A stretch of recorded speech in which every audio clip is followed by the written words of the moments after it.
Good morning, Year 6, and welcome to another Tuesday morning reading skills with me, Mr. Long. So you may remember last week we looked at the introduction to this book, The Tales of Beedle the Bard by J.K. Rowling. Well, as promised, this week I am going to read one of those tales, and I'm going to read the first one in the book. It's called The Wizard and the Hopping Pot. I'll read through. If you don't want to hear my voice, then feel free to pause each time it gets to a new page, and then we've got questions at the end. So here we go. There was once a kindly old wizard who used his magic generously and wisely for the benefit of his neighbours. Rather than reveal the true source of his power, he pretended that his potions, charms and antidotes sprang ready-made from a little cauldron he called his lucky cooking pot. From miles around, people came to him with their troubles, and the wizard was pleased to give his pot a stir and put things right. This well-beloved wizard lived to a goodly age and then died, leaving all his chattels to his only son. His son was of a very different disposition to his gentle father. Those who could not work magic were to the son's mind worthless, and he had often quarrelled with his father and with his father's habit of dispensing magical aid to their neighbours. Upon the father's death, the son found, hidden inside the old cooking pot, a small package bearing his name. He opened it, hoping for gold, but found instead a soft, thick slipper, much too small to wear, with no pair. A fragment of parchment within the slipper bore the words, "In the fond hope, my son, that you will never need it." The son cursed his father's age-softened mind, then threw the slipper back into the cauldron, resolving never to use it henceforth. Resolving to use it henceforth as a rubbish pail. That very night, a peasant woman knocked on the front door. "My granddaughter is afflicted by a crop of warts, sir," she told him. "Your father used to mix a special poultice in that old cooking pot." "Be gone," cried the son. "What care I for your brat's warts?"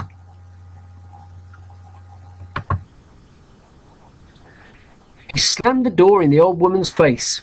At once there came a loud clanging and banging from his kitchen. The wizard lit his wand and opened the door, and there, to his amazement, he saw his father's old cooking pot. It had sprouted a single foot of brass and was hopping on the spot, in the middle of the floor, making a fearful noise upon the flagstones. The wizard approached. I think I should have shown this picture afterwards. There's the pot with a foot, look. The wizard approached it in wonder, but fell back hurriedly when he saw that the whole of the pot's surface was covered in warts. "Disgusting object!" he cried, and he tried firstly to vanish the pot, then to clean it by magic, and finally to force it out of the house. None of his spells worked, however, and he was unable to prevent the pot hopping after him out of the kitchen and then follow him up to bed, clanging and banging loudly on every wooden stair. The wizard could not sleep all night for the banging of the warty old pot in his bedside, and next morning the pot insisted on hopping after him to the breakfast table. Clang, clang, clang went the brass-footed pot, and the wizard had not even started his porridge when there came another knock at the door. An old man stood on the doorstep. "'Tis my donkey, sir," he explained. "Lost she is, or stolen. Without her I cannot take my wares to market, and the family will go hungry tonight." "Well, I am hungry now," roared the wizard, and he slammed the door upon the old man. Clang, clang, clang went the cooking pot's single brass foot on the floor, but now its clamour was mixed with the brays of a donkey and human groans of hunger. "Oh, and oh!" echoing from the depths of the pot. "Be still! Be silent!" shrieked the wizard, but not all his magical powers could quieten the warty pot, which hopped on his heels all day, braying and groaning and clanging, no matter where he went or what he did. That evening there came a third knock upon the door, and there on the threshold stood a young woman sobbing as though her heart would break. "My baby is grievously ill," she said. won't you please help us? Your father bade me come if troubled." But the wizard slammed the door on her, and now the tormenting pot filled to the brim with salt water and slopped tears all over the floor as it hopped and brayed and groaned and sprouted more warts. Though no more villagers came to seek help at the wizard's cottage for the rest of the week, the pot kept him informed of their many ills. Within a few days, it was not only braying and growing and slopping and hopping and sprouting warts, it was also choking and retching, crying like a baby, whining like a dog, and spewing out bad cheese and sour milk and a plague of hungry slugs. The wizard could not sleep or eat with the pot beside him, but the pot refused to leave, and he could not silence it or force it to be still. At last the wizard could bear it no more. "Bring me all your problems, all your troubles, all your woes," he screamed, fleeing into the night. With the pot hopping behind him along the road into the village, "Come, let me cure you, mend you and comfort you. I have my father's cooking pot, I shall make you well." And with the foul pot still bounding along behind him, he ran up the street casting spells in every direction. Inside one house, the little girl's warts vanished as she slept. The lost donkey was summoned from a distant briar patch and set down softly in its stable. The sick baby was doused in dittany and woke, well and rosy.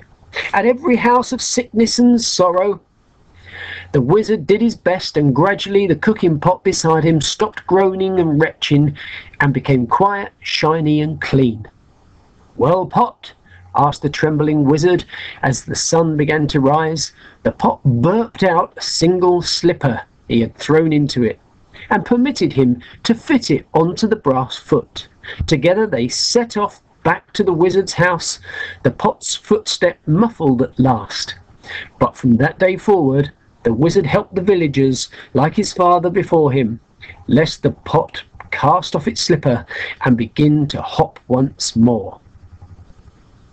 That's the end of the tale of the wizard and the hopping pot.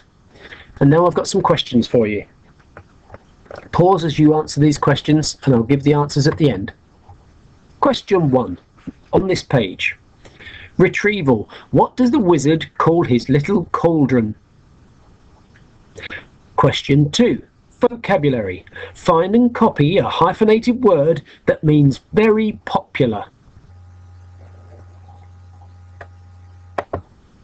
Question 3. Inference. How does the son feel about the package he has been left? Question 4. Vocabulary. Find and copy a word that means suffering. Question 5. Retrieval. Name the 3 things that the son tried to do to stop the pot from annoying him. Question 6. Explain. Why do you think the author has written the word clang 3 times? Question 7. Vocabulary.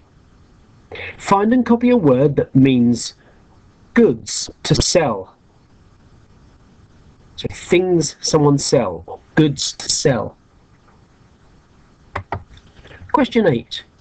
Inference. Why do you think the pot was also choking, retching, crying, whining, spewing out bad cheese and hungry slugs? Why was it doing that? Question 9. Vocabulary. Find and copy a word that means an ointment made from plants. An ointment. It's like a potion made from plants. And finally, question 10. Inference. This tale was written by Beadle the Bard for young wizards and witches. What do you think the moral of the story is? Think about who it's written for. What's the moral of the story? Okay, pause there and answer your 10 questions, and I'll go back now and help you answer them. I'll get my red pen, and off we go. What does the wizard call his little cauldron? So I'm going to skim and scam until I find little cauldron. Skimming and scamming. I'll be using my finger if I wasn't on the computer.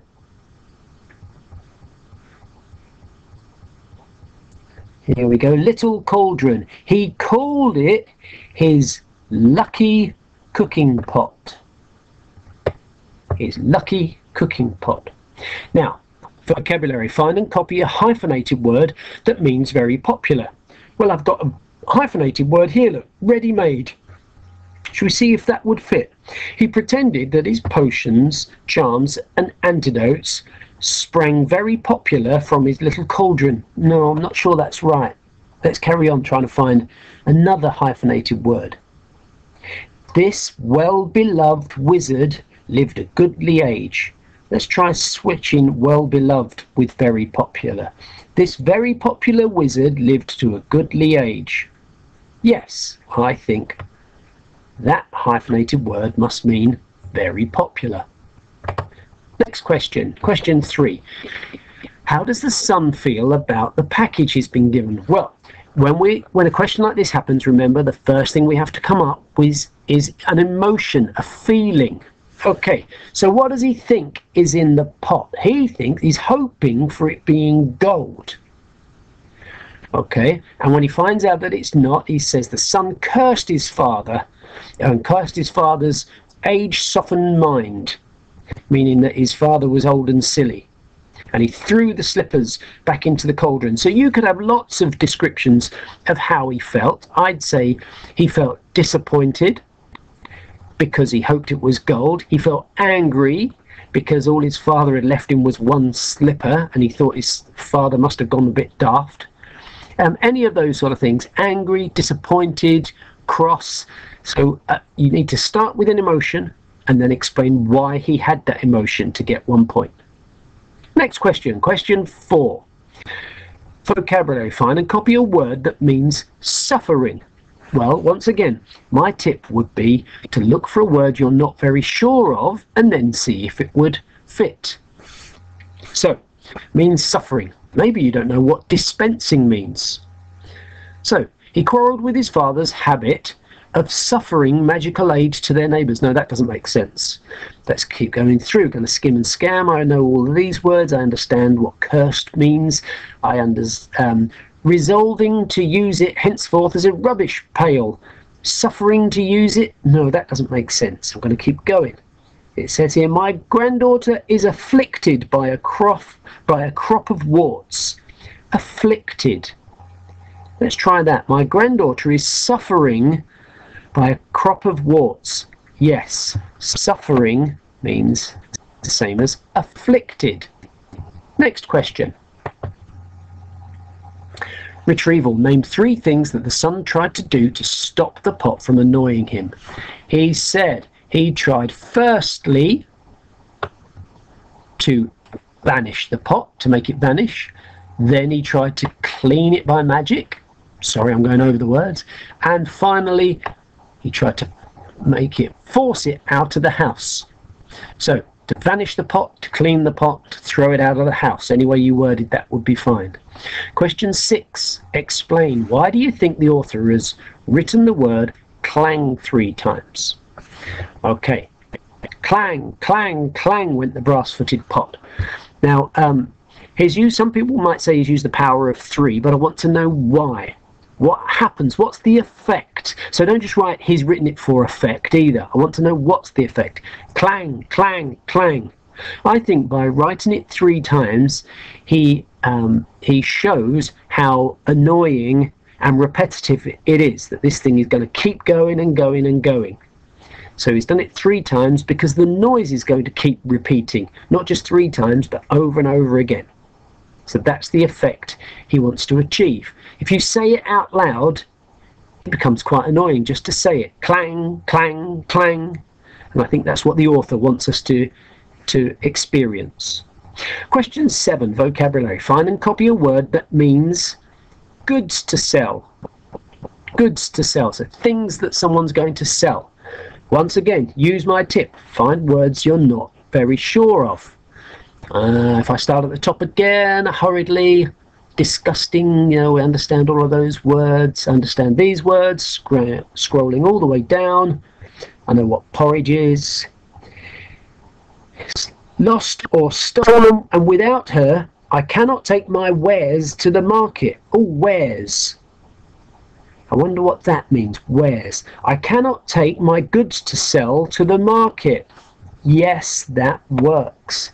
I think wares must mean goods that you can sell. Next question. Question 8. Inference. Why do you think the pot was also choking, retching, crying, whining, spewing out bad cheese and hungry slugs? Well, when we read here, it says, though no more villagers came to seek help at the wizard's cottage, so the word must have got around that it's not worth going to visit the wizard because he's not going to give you anything. The pot kept him informed of their many ills. So the reason the pot is retching and choking and crying like a baby and whining like a dog and spewing out bad cheese and sour milk and a plague of hungry slugs, it must be because the pot is trying to tell the wizard all the things that are happening to the villagers. So it's a way of the pot telling the wizard that all these things are happening to other villagers, even though they're not coming to the door. Next question. Question 9. Vocabulary. Find and copy a word that means an ointment or a potion made from plants. Guess what I want you to do? Find a word that you might not be familiar with. I didn't know what this word was myself, year 6, so I went and looked it up in the dictionary, and now I'm going to pass that word on to you. So, skim and scan for words that I don't know. I know all of these words. I know all of these words. The warts vanished. As she slept, the donkey was summoned from a distant briar. A briar patch, I do know, is a nice sort of like a paddock where the donkey could be eating. But we could check. Could it mean briar? So if we're not sure, he was summoned from a distant ointment made from plants. No, he can't be summoned from an ointment. And he sat back softly in the stable. The sick baby was doused in dittany and woke well and rosy. Was doused in an ointment made from plants and woke well and rosy? Yes, dittany must mean an ointment. And your final question. This tale was written by Beadle the Bard for young wizards and witches. What do you think the moral of the story is? Well, the moral of the story that Beadle the Bard is trying to tell is that wizards and witches should use their power to help non-magical people. Not to fear non-magical people and not to treat them as lesser people. Do you remember he said the sun thought that they were weak, basically, and that they were no good. And Beadle the Bard is saying that young wizards and witches should get on with their non-magical neighbours, and if you can help them, you should use magic to help them. That's the moral of this story. And that's the end of the first tale from Beadle the Bard's Tales from Beadle the Bard. I hope you enjoyed that, and maybe at some point we'll have a chance to look at some more tales from Beadle the Bard. Enjoy the rest of your day. Bye bye.